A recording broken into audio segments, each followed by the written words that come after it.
और चलिए इस वक्त बड़ी खबर आ रही है। आपको बता दें कि इजराइल के पीएम बेंजामिन नेतन्याहू ने पीएम मोदी से बात की है। जी हां, इस वक्त की बड़ी खबर आपको बता दें कि इजराइल के पीएम बेंजामिन नेतन्याहू ने प्रधानमंत्री नरेंद्र मोदी से बात की है।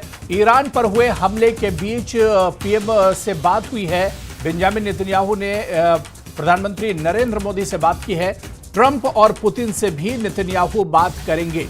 तो इस वक्त की बड़ी खबर आपको बता दें कि आज ही इजराइल ने ईरान पर कई शहरों पर अटैक किया है और उसके ठीक बाद इजराइल के पीएम बेंजामिन नेतन्याहू ने पीएम नरेंद्र मोदी से भी फोन पर बात की है। ईरान पर हुए हमले के बीच पीएम नेतन्याहू ने यह बातचीत की है। ट्रंप और पुतिन से भी नेतन्याहू बात करेंगे।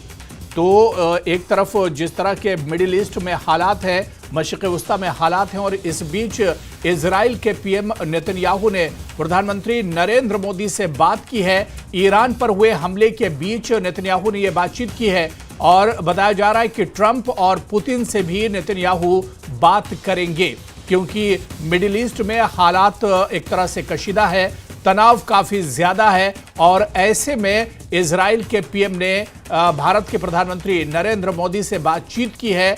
ईरान पर हुए हमले के बीच बेंजामिन नेतन्याहू ने ये नरेंद्र मोदी से बात की है। ट्रंप और पुतिन से भी नेतन्याहू बात करेंगे।